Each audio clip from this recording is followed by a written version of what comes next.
ለብፁዕ አባ ያሬድ የሰበካ ጉባኤ ማደራጃ መምሪያና የአሩሲ ሀገረ ስብከት ጽሕፈት ቤት የሀገረ ስብከት ሊቀ ጳጳስ አዲስ አበባ በቀረበው የአጣሪ ልዑካን ሪፖርት እንደታየው በአሩሲ ሀገረ ስብከት አሁን ካለው አስተዳደራዊ ችግር አንጻር ብፁዕነቶ እስከ ግንቦት 2018 ዓመተ ምህረት ርክበ ካህናት የቅዱስ ሲኖዶስ ምልአተ ጉባኤ ላይ ድረስ የሰበካ ጉባኤ ማደራጃ መምሪያ የበላይ ኃላፊነቱን ብቻ ይዘው እንዲቆዩ ይደረግ ሲል ቋሚ ሲኖዶስ ታኅሳስ 1 ቀን 2018 ዓመተ ምህረት ባደረገው ስብሰባ ወስኗል።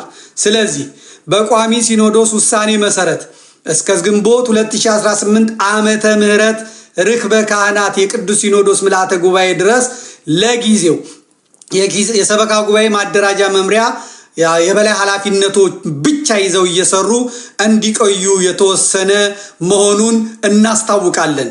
እግዚአብሔር ኢትዮጵያን ይባርክ። አባ ማትያስ ቀዳማዊ ፓትርያርክ ርዕሰ ሊቃነ ጳጳሳት ዘኢትዮጵያ ሊቀ ጳጳስ ዘአክሱም ወጨጌ ዘመንበረ ተክለ ሃይማኖት ግልባጭ ለብፁዕ ቅዱስ ፓትርያርክ ጽሕፈት ቤት፣ ለመንበረ ፓትርያርክ ጠቅላይ ጽሕፈት ቤት፣ ቤተ ክህነት ጽሕፈት ቤት አዲስ አበባ፣ ለአሩሲ ሀገረ ስብከት ጽሕፈት ቤት፣ ለአሩሲ ዞን አስተዳደር ጽሕፈት ቤት ተብሎ ተልኳል። አለቀ። አባ ያሬድ አሳራጁ ማለት ነው፣ አስገዳዩ ማለት ነው። አባ ያሬድ የኮታ ሹመኛው ማለት ነው። አባ ያሬድ አሩሲ ሲጨፈጨፉ ኢትዮጵያ ሄደው አሜሪካ ሄደው ዋሽንግተን ነው ሜሪላንድ ያለው ዮሐንስ የሚቀመጡት ማለት ነው። የማህበረ ቅዱሳን እንትን የሚቀመጡት ማለት ነው። የማህበረ ቅዱሳን ሴቶች ተራ ገብተው የሚመግቧቸው በአሜሪካ ኑሮ ሲቀለቡ ኖሮ ከዛ ደግሞ ገንዘብ ተሰጥቷቸው የሚሄዱ ማለት ነው። እንትን ፍሽ ያላሉ ልጆቼ ሞቱ ያላሉ ጥያቄ ሲቀርብላችሁ ዝም በሉ መሞት ዛሬ ነው እንደ የተጀመረ የሚል ጳጳስ። ይሄ ብቻ አይደለም። የስላቁ ብዛት የነ ሄኖክ ክፍሌ የነ ሄኖክ ኃይሌ የጥመታቸው ጥመት ብዛት አሩሲ ላይ የአላፋት ዝማሬ እንዲዘጋጅ ነጭ ተለብሶ ብለው ገዳዮቹ አስገድደዋል። የኦሮሚያ እስላሞቹ አስተዳደሮቹ የዚህ ሄኖክ የሚያዘጋጀውን አይነት አዘጋጁ ብሏቸው ማስታወቂያ እየተሰራ ነው። ልንገራችሁ፣ አሩሲ ላይ አሰላ ላይ ማለት ነው። ላሳያችሁ። ጉድ እኮ ነው የምንሰማው። በመቃብራቸው ላይ ዘምሩ ተብለው ከዛ ቢኒያም ሽታዬ ይመጣና እንዘምራለን መዝሙር እና መስሎሃል። እኛ ዝማሬ አልከለከልንም። ቤተክርስቲያን ሁሌ ዝማሬ ላይ ናት። ዓለም ቢደፋ ሰማይና ምድር እስኪያልፍ ድረስ በመከራ ብላ ያቋረጠችው ዝማሬ የለም። ማህሌቱ ተቋርጦ አያውቅም። ኮሮና ዓለምን በዘጋ ጊዜ ቤተክርስቲያን ቅዳሴዋን አላቋረጠችም፣ ምስጋናዋን አላቋረጠችም። የማይደረገውን የማይሆነውን ይሄ እኮ የቸርች አይደል፣ የፓስተር አዳራሽ አይደለም። የኔ ጌታ ቤተክርስቲያን እኮ ነው። እኛ የሄኖክ ኃይሌ ጭፋሬ የፖለቲካ ስራ ነው፣ ስርዓቱ ነው ፕሮሞት እያደረገው እያልን ያለ ነው፣ ሌላ ነገር አይደለም። የአላፋት ዝማሬ እንደዚህ ብሎ አይደል። መጀመሪያ ያነሳነውን ሐሳብ ነው መስማት እና ማየት ወንድም ማለት እና የአሩሲዎቹ ምን እያሉ እንደሆነ ላሳያችሁና እንቀጥላለን ማለት ነው። የአሩሲ ብቻ አመጣለሁ ወይ እሁድ በቴሌቪዥን አሳያችኋለሁ። እኔ ጋር አሁን ስላጣሁት ነው። ልክ ያለው እስቲኝ እንድገባ ማለት ነው፣ ሌላ እንዳያመልጠኝ። እስከዛችን አይታችሁ ነው። የሚያዙ ባንዲራዎችን በሚመለከት እና የሚለበሱ ልብሶችን በተመለከተ በዓሉን ለየት ለማድረግ የያዝነው ፕሮግራም አለ። ከቤተክርስቲያናችን የተለያዩ አካላት ጋር ከካህናቱም ጋራ ከሰንበት ትምህርት ቤቱም ከወጣቶችም ጋር እየተነጋገርንበት ያለው ጉዳይ አለ። ልብሳችን ነጭ እንዲሆን ነው። ምርጫ በቤተክርስቲያን የተያዘው አካሄድ ነው። የሀገር ባህል ልብስ ማለት ነው። በሀገር ባህል ልብስ ሁሉም ሰው ያለውን ንጹህ ነጭ ልብስ ለብሶ በዓሉን እንዲያከብር ነው። ባለፈው ሳምንት ያደረግነውን የበዓል አከባበር አይታችሁ ከሆነ የአእላፋት ዝማሬን ልክ በዛ አይነት ድምቀት በዓሉን ለማክበር ነው ሀሳባችን። ስለዚህ ከልብስ ጋር የተያያዙ ሌሎች ጥያቄዎች መኖራቸውን እርግጠኛ አይደለሁም። በዓሉ የኛ ስለሆነ በዓላችን እንዴት ስለዚህ ባንዲራ የማይገባበትን የልብስ የተመረጠበትን ምክንያቱም አሁን ብልጽግና ሀገሪቷ ሰልጥናለች። ሀገሪቷን ሜካፕ ቀብቶ ዲኮር አድርጎ ስብሰባዎቹን ብታያቸው አውሮፓ ነው የሚመስለው። ሰው ተርቧል፣ ጫጭቷል፣ መንምኗል። መኖርና በመቆም በመሞት መካከል ነው ያለው። የብልጽግና ሰዎች ግን ስብሰባቸውን ተመልከቱ። ሱፍ ነው፣ ሞዴል ነው የሚመስሉት። ፋሽን ሾው የሚያሳዩ ነው የሚመስሉት። ካሜራው በሙሉ ምን እንትን ነው የሚመስለው። ስለዚህ አሁንም ነጭ ልብስ ነው የሚለበሰው። በጣም ንጽት ብላችሁ ሜካፕ ተቀብታችሁ መምጣት አለባችሁ። ምክንያቱም ስንቀርጻችሁ ሀገሪቷ አድጋለች፣ ሀገሪቷ ተለውጣለች፣ ተስፈንጥራለች እንዲባል። ስለዚህ ይሄ አሁን እንግዲህ የመጣ የብልጽግና ወንጌል ኦርቶዶክስ ውስጥ ገብቷል ማለት ነው። ቤተክርስቲያን ውስጥ ገብቷል ማለት ነው። ነጭ የሌላቸውስ ነጭ ልብስ የሌላቸው እንግዲህ ቤተክርስቲያን ድሮ አዳፋም ለበሰ ጎልዳፋም ሆነ ምናምን ሁሉንም አቅፋ ነው የምትሄደው። ጥምቀት ላይ ደግሞ የሚጨፍረው አገር ባህል ያለው ይለብሳል፣ የሌለው ደግሞ ያለው ይዞ ይሄዳል። አያለም እኮ አለ የሚለው ደግሞ የማነ እኮ ነው። ሰምታችሁት የለ ባለፈው የማነ ትግሬ ነው። ይህን ስል ታብዳለህ ትታዳለህ። ወያኔ ነው ወያኔ ከዚህ በላይ ምንም ሊል ስለማይችል ማለት ነው። ሰንደቅ ዓላማ አይቻልም ማለት በቃ አለቀ። ጥለት እንኳን እንደዚህ አድርገህ መሄድ አትችልም ማለት። ስለዚህ ብልጽግና ያዘጋጀውን የሄኖክ ኃይሌን እንትን እንዴት አድርገን ነው ስለማሸነፍ የምናወራው? አናወራው፣ አንችልም። ስንት የአደባባይ በዓላት ነው ያሉን? ሁለት ምንና ምን ጻፉ። ሁለት ብላችሁ አጣበብ። ሁለት በዓላት የአደባባይ በዓላት ለሺህ ዘመናት ያደረገችው አደባባይ ወጣ የምታከብራቸው ኢህአዲግ ሊሞት ሲል መጨረሻ ላይ በጥይት ሊያስቆሙ የፈለገ ብልጽግና አፈር ከደቼ ሊያበላው የፈለገ ሁለት በዓላት አሉን። የካቶሊኩንም የፕሮቴስታንቱንም እስልምናውንም ወሽመጥ ቁርጥ የሚያረጉ አላያችሁም? እንደ አሩሲ ላይ ቪዲዮ እየቀረጹ የጥምቀት ዕለት እንዴ ማሎ ዱኔራ በር አማራስ ጅርቲ ሚቲ ካፊራስ ጅርቲ ሚቲ ኩኑንቱ ካፊራ ኩኑንቱ አማራ ማሎ ወላሂ ላዚም ላላ ያለቆ ቪዲዮ የቀረጸው የጥምቀት መምጣት የመስቀል መምጣት እኮ ነው ስሜታቸውን አፈር ከድሜ የሚያደቀው። የዛን ሰሞን እኮ ነው ጥምቀቱ ሲወጣ ሀገር ይታጠናል፣ ሀገር ይባረካል፣ ሀገር በሙሉ ይቀደሳል። ያን ጊዜ አጋንንት ያራወጠው በሙሉ በማግስቱ መጥቶ ወደ ቤተክርስቲያን ይጨመራል። ከዛ ዓመቱ ሙሉ የደከሙትና ህዝቡን ወስደነዋል ያሉት ተስፋቸው ሙጥጥ ይላል። ስለዚህ አሁን ስርዓቱን አስቀመጡት፣ ጸረ ኦርቶዶክሱን ኃይል አስቀመጡት። ከዛስ የእስልምናውን በዓል አይታችሁታል? ስለ መውሊድ ከሆነ መውሊድ ነብዩ እንዲያድርገው በቁርአን ላይ እንደዚህ ተደርጎ ምናምን እንጂ ዘፈን የለም፣ ሙዚቃ የለም፣ ምናምን የለም።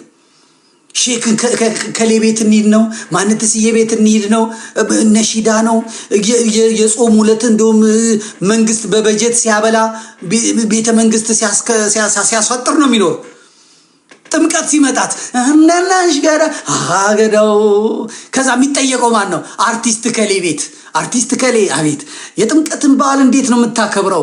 በዛን ጊዜ እንትን እንሄድና 22 ነበር የምንሄደው፣ እንደ ዛሬው አልነበረም በእውነት። ከዛ ከ3 ሰዓት ጀምሮ ይጠጣል፣ የተፈራ ወጣቶች አጥጥናል ምናምን እዛ በኋላ ምናምን እንደዚህ ሆኖ ይላል። ከዛ ደግሞ እንትና ጋር እንሄዳለን። ጭራ ቀረሽ እንዴት ነው እንደ ጥምቀት እንዴት ነበር የምታከብሪው? ምናምን እኛ ተሰብስበን ለግሩፕ እንጠጣለን፣ እንሰክራለን፣ እያስታወክን እንጥራለን። የኛ በዓል ሲሆን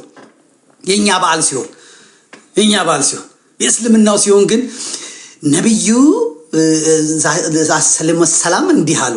ላይ ለወለክ ላይ ለወለታሩል ኮማማም አረብኛውን ይጠቅሱና ማለት ነው አመን ማምን አምናሉ። እውነት ነብዩ እንደዚህ አድርገው እንደዚህ ብለው እንደዚህ ሆኑ። እውነት በቁርአን ላይ በሱራ አስከቶ አመንሳም ላይ እንደዚህ ተብሏል ይላሉ። እናንተ እንዴት ነው የምታከብሩት? እንግዲህ የምናደርገው እንደዚህ አድርገን ጠዋት ሞሊድ ከቤተሰቦች እንሄዳለን። ስቴዲየም ምናምን ሄደን ሰግዳለን። ሶላት አድረን ለአላህ ምስጋና አቅርበን ከዛ በኋላ ንሽዳ ምናምን አድርገን መጣለን። ከዛ በኋላ ቁርአን እየቀራን እንደዚህ አድርገን እንደዚህ እናደርጋለን። አላህ በሚፈቅደው ምናምን እንትና ጋር እንሄዳለን። እዛ እንትና እንደዚህ አድርገን ልክ የኦርቶዶክሱ ይመጣል፣ ገዛ ይመጣል። እሺ ኮሜዲያን ከሌ ቤት ነው ዛሬ ያዋል ነው በእውነ ከሱ ጋር ነው ያሳለፍነው። እንዴት ነው ጥምቀት ፋሲካን የምታሳልፍ? ፋሲካን ማታ 3 ሰዓት እንሄዳለን። ከዛ ክለብ አለ፣ ነፃዬ ይመጣሉ። ንጥላሁን ነበሩ በዛ ጊዜ ደግ ዘመን ነው ነበሩ። በቃ እንትን እንለዋለን። የመጀመሪያዋ ሚስቴ እንግዲህ ጥምቀት ላይ ነው እንትን። ከዛ ሁለተኛዋ ሚስቴን እንደዚህ አድርጌ ምናምን። ከዛ በቃ የኛ በዓል ምን ይሆናል?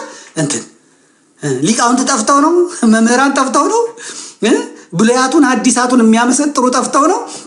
የበዓሉን አከባበር ከወንጌል ከመጽሐፍ ቅዱስ ፈትፍተው የሚያርጎና አይደለም። በመዋቅር ስለተያዘ በስርዓት ስለተያዘ ኦርቶዶክስ ወንጌል አሰብክም። ኦርቶዶክሳውያን እንደዚህ በአዝማሪ እየተለካን በጋለሞታ እየተለካን አግብቶ በፈታ እየተለካን በትልቁ ቅዱሱ በዓል ላይ አመንዝራ እየተጠየቀ ኢንተርቪው እየተጠየቀ እንደዚህ ነው ይውጣልህ። የሆነው እውነቱ ዋሻው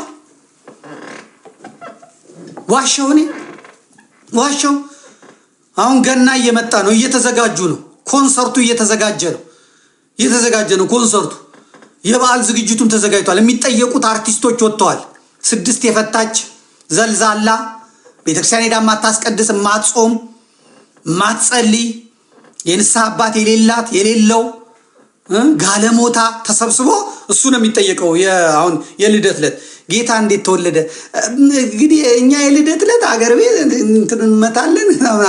ከዛ እነ ሶፊያ ሽባባ ይወጡና ኦርቶዶክስ ከወንጌል ስላልተሰበከልን፣ ከዛ እነ ፓስተር ዮናሳን ይመጡና እኛ እኮ እንደዚህ ሆነን ነው ኦርቶዶክስ ማለት የተመልከታት ትናና ይላል።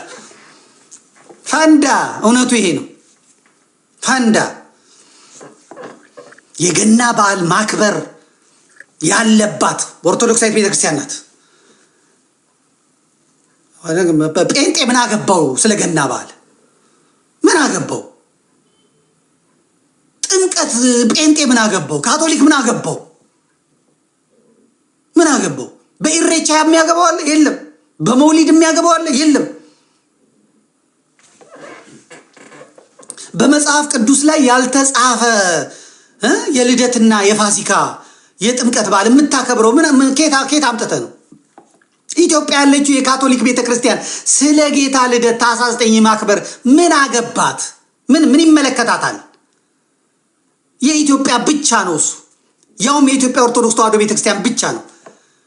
የኢትዮጵያ ካቶሊካዊት ቤተክርስቲያን በኢትዮጵያ ነው እንጂ እንደውም የኢትዮጵያ አይደለችም። በኢትዮጵያ ያለችው የካቶሊክ ቤተክርስቲያን መንበሯ ሮም ነው። ጳጳሷ ሮም ነው። በዓሏን የምታከብረው አሁን የፈረንጆቹ ገና ላይ ነው። አለቀ። ስለዚህ እዛን ቀን ማክበር ከዛ የኛን ለኛ መተው።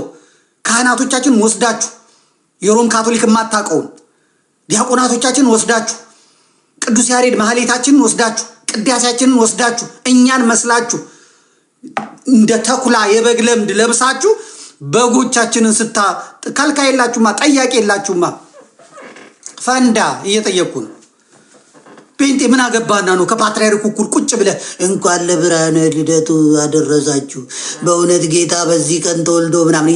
ከየት አባ መጣው? አምጣ ስትባል ከየት ታመጣዋለህ? በመጽሐፍ ቅዱስ የተጻፈ ነው የምታምነው። መጽሐፍ ቅዱስ ደግሞ ጌታ ታኅሳስ 29 ተወለደ አይልም። በዚህ ቀን ተወለደ አይልም። ሲፈልግ ሮብ እናደርገዋለን፣ ሲፈልግ አርብ እናደርገዋለን፣ ሲፈልግ ቅዳሜ እናደርገዋለን፣ ሲፈልግ እሁድ እንደ ፌንጣኛን እየተከተልክ ማታምንበትን ነገር ቁጭ ብለህ እንኳን ለብርሃነ ልደቱ አደረሳችሁ በእውነት ጌታ በዚህ ቀን በግርግም ተወልዶ ምናምን ለምን ትቀላውጣለህ? የራስህን የልደት ጌታ ሁል ቀን ተወልዷል፣ ሁል ቀን ልደት አክብር። ጌታ ሁል ጊዜ ፋሲካ ነው፣ ሁል ጊዜ ፋሲካ አክብር። ስደበኝ አሉ። ስደበኝ እኔ ምን አገባኝ? እኔ እኮ እና አሁን ካቶሊኩ ቢሰድበኝ ጴንጤው ቢሰድበኝ ምንም አልልም ነበር። የሚሰድበኝ ይሄ ገንገበቱ ኦርቶዶክስ ነው የሚለው እዚህ የበሬ ማሰሪያ ጥጃ የሚያክል አንገቱ ላይ አድርጎ መከራ የሚያበላኝ እሱ ነው እንጂ ሌላው ቢለኝ ምን ችግር አለበት? ይመራል የምናገረው፣ ያንገሸግሻል የምናገረው፣ ህዝቦችን አያኗኑርም አንድ አያደርግ ቢለኝ ለምን ደግሞ አንድ የማያደርገው? የኔ ማንነት ነው ያለኝ፣ የራሴ ቤት ቁጥር ነው ያለኝ፣ የራሴ ቤት ነው ያለኝ፣ የራሴ ስርዓት ነው ያለኝ። የኔን ስርዓት ቤቴ ስትመጣ እንደኔ ሆነ ታከብራለህ፣ እንደኔ ሆነ ታከብራለህ። አለቀ። የራስ የምታከብረው ካለ በራስህ አክብር። አትቀላውጥ። እኔ ጋር አትጠጋ። እየጠላኸኝ እያረድከኝ እያሳረድከኝ ደንቆሮ ናት፣ መሀይም ናት፣ ጣዖት ነው የምታመልከው፣ የቀን አቆጣጠሯ ትክክል አይደለም እያልከኝ መተህ ደግሞ ከኔ ጋር እንኳን ለብርሃነ ጥምቀቱ አደረሳችሁ። ኢትዮጵያ ቤተ ክርስቲያን ናት። ጌታ መቼ ተጸነሰ? ብስራቱ መቼ ነው? ጽንሰቱ መቼ ነው? የተወለደው መቼ ነው? የት ነው? በስንት ሰዓት ነው ብላ የምትነት ነው። በስንት ሰዓት ተጠመቀ? ወደ ማዕከል ዮርዳኖስ ጌታ በስንት ሰዓት ሄደ? በስንት ሰዓት ተጠመቀ? ታቦት ወደ ጥምቀተ ባህር የሚሄደው ለምንድን ነው? ያንተ እንትና የምታስተምር ቤተ ክርስቲያን ናት። ጌታ ስንት ሰዓት ተያዘ? ምን ቀን ተያዘ? ሆሳዕና ዕለት እሁድ መሆኑን በምን አወቃችሁ? ከዛ ዓርብ ዕለት ስንት ሰዓት ተሰቀለ? ስንት ሰዓት ከመስቀል ወረደ? ስንት ሰዓት ወደ መቃብር ገባ? ስንት ሰዓት እሁድ ዕለት ከመቃብር ፈንቅሎ ተነሳ? ይህን የምታስተምር ቤተ ክርስቲያን ናት። ፈትታ የምትነግርህ ጴንጤ ከታባ አምጥተህ ነው ይህን የምታስረዳኝ? የለም። ኢየሱስ ያድናል። አሜን ሃሌሉያ። እሳት እሳት እሳት እሳት። የባንክ ቡክ ይዛችኋል? የባንክ ቡክ ይዛችኋል? ጌታ ሆይ ቀማ፣ ውሰድ ውሰድ ውሰድ ውሰድ። ገባ 10 ሚሊዮን ብር ገብቶላል። ገብቷል። እስቲ ይዩት፣ ቼክ አድርጉት። ገብቷል። አሜን ሃሌሉያ። ይሄን ነው እንጂ የታባ አምጥተህ ነው ከኔ እኩል ቆመ ወንጌል ትነግረኛለህ? ወንጌልን ጠይቃት፣ ወንጌልን ጠይቃት፣ ቤተክርስቲያንን ጠይቃት። እኔን ነው የምትከተለው። ትንሣኤ መያዛ ላይ ነው የሚለው ስለ እኔ ጋር ትመጣለህ። አስገድጄ ነው አይደለም፣ አይደለም አስገድጄ አይደለም። ብሔራዊት ናት፣ ዓለም አቀፋዊት ናት። በየመንደሩ በየኩርባው የማንም ለሃጫም ለሃጩን የሚያስረበርብባት አይደለችም ቤተክርስቲያን። የማንም ሙጭቅላ ተነስቶ ጊዜ የሰጠው ቅል ድንጋይዋን ቤተክርስቲያን አለቷን ቤተክርስቲያን ልስበር የሚልበት ዘመን ስለሆነ ነው። ስለ ኢትዮጵያዊነት ብታወራስ ብትኮራ ምን ያንሳታል? አንተ በአረብ እየኮራ አይደል እንዴ? አንተ በፍልስጤም እየኮራ አይደል እንዴ? አንተ በሳዑዲ እየኮራ አይደል እንዴ? ኢትዮጵያዊ ሆኖ በኢትዮጵያ ማንነቱ የሚኮራውን እኩል አይደለንም። ኦርቶዶክሱ አማራው እንደዚህ ኢትዮጵያ የሚልበት እኩል አይደለንም እና እንዳንተ ልንቀርፈፍ እንዴ? እንዳንተ ወደ ኋላ ላውሸልሽል እንዴ? እኔማ ሀገር አለኝ። እኔማ ሰንደቅ ዓላማ አለኝ። አንተ የአረባን ባንዲራ እያንጠለጠልክ በየቸርች የአሜሪካና የካናዳን የአውሮፓን ባንዲራ እያንጠለጠልክ እኔ በሀገሬ ላይ ሀገሬን እምኮር እኔ ሀገር ስላለኝ ነው። አንተ ቀላዋጭ ነህ። አንተ ቅጥረኛ ነህ። አንተ የተላከነ ለፍርፋሪ ለሆድህ ለስኮላርሺፕ ብለህ እምነትህን የሸጥክነ ማንነትህ የተሰለበ ነው። ከኔ እኩል እና ልበላ ሀገሬ ነው ልበላ አክራሪ ላክርራ ኢትዮጵያን ብዬ ላክርራ። ኢትዮጵያን ብላችሁ አላልታችሁ ይኸው ኢትዮጵያን እናክር ብትሉ ማን ይስማችሁ? ኢትዮጵያን ስታዋርዱ ከርማችሁ አሁን እና ኢትዮጵያ እንዲሆነች ምናምን ብትሉ ማን ይሰራች? በየቴሌቪዥኑ ልክ ጦርነት ሲመጣ ልክ ጭንቀት ሲመጣ አማራ ነኝ ምን ኦሮሞ ነኝ ምን ትግሬ ነኝ ሲል የሚቆየው ሁላ ኢትዮጵያ የኛ መመኪያ እናት ሀገር ኢትዮጵያ እናት ሀገር ኢትዮጵያ የኛ መመኪያ። ይህንን ሰምቶ ኢትዮጵያን የሚወደው አማራው ነው፣ ኢትዮጵያን የሚወደው ኦርቶዶክሱ ነው ብሎ እንዲመጣልህ ሞኝህን ፈልግ። ሞኝ እንፈልግ